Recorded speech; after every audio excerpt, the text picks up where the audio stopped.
सार्वभौम सभागृह आहे। अध्यक्ष महोदय, सभागृहाच्या अध्यक्षाचा आपल्या सगळ्यांचा हा प्रश्न आहे। या महाराष्ट्रामध्ये एवढं क्रौर्य कुठून आलंय?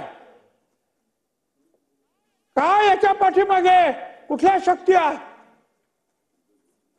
याचा कधी विचार करणार आहात की नाही? आम्ही एकमेकावर आरोप करणार आहोत, आम्ही प्रश्नाची उत्तर देणार, बस निघून जाणार। आमचं एवढंच काम आहे। संपूर्ण महाराष्ट्राचा गोर गरीब प्रत्येक जण ह्या सभागृहाकडे डोळे लावून पाहतो की आम्हाला पण न्याय मिळेल, पण प्रश्न न्यायाचा तोही नंतर पाहू। पोलीस नंतर काय करतील, कोर्ट नंतर काय करतील नंतर, पण हे का होतं हे आपण थांबवणार नाही। अध्यक्ष महोदय, माझी विनंती आहे, या सभागृहाचे जे अध्यक्ष आहेत त्यांनी पुढाकार घ्यावा। या समाजातील जे प्रमुख जे आहेत, काही नेते असतील, सर्व पक्षाचे नेते असतील, अध्यक्ष महोदय, काही पत्रकार असतील, काही लेखक असतील, काही विद्वान मंडळी असतील, यांना बोलवा, सगळ्यांनी एकत्र बसा। अध्यक्ष महोदय, हा राजकारणाचा विषय नाही, हा एकमेकावर टीका करण्याचा विषय नाही, हा विषय या महाराष्ट्रातलं क्रौर्य जे आहे कशा रीतीने आपण थांबवणार आहोत, हे का निर्माण झालं, कधीपासून निर्माण झालं, कुठल्या भागामध्ये हे विषय वाढीला लागले आहेत। अध्यक्ष महोदय, आपण औरंगजेबाचा निषेध केला, करायलाच पाहिजे का ज्या पद्धतीनं त्यांनी त्या गरम सळ्यांनी जे आहे महाराजांचे, संभाजी महाराजांचे डोळे फोडले, अंगावर चटके दिले, पण हा औरंगजेबपणा या महाराष्ट्रात परत कसा काय आला?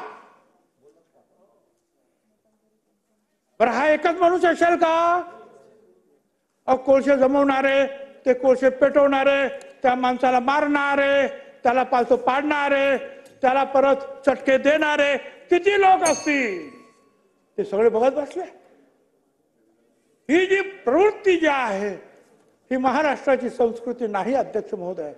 म्हणून माझी विनंती आहे, केवळ सरकार, केवळ पोलीस, केवळ SP यांना दोष देऊन नाही चालणार। महाराष्ट्रातली आपली संस्कृती संतांची भूमी आहे, त्याला पुन्हा एकदा ज्या विकास तर करायलाच पाहिजे। अमर्त्य सेन यांनी सुद्धा सांगितलं, त्या विकासाला मानवी चेहरा पाहिजे, पण तो माणूस आज जर जनावरासारखा मारला जात असेल तर विकास कोणासाठी करायचा आहे? आणि म्हणून अध्यक्ष महोदय, माझी आपल्याला विनंती आहे, प्रत्यक्ष अध्यक्ष महोदयाने याच्यामध्ये लक्ष घातलं पाहिजे। या राज्यातील काही ज्येष्ठ श्रेष्ठ नेत्यांना,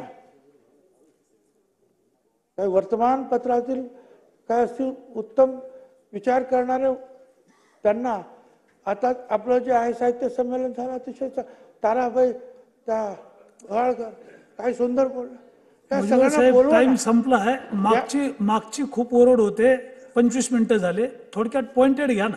काय झालं?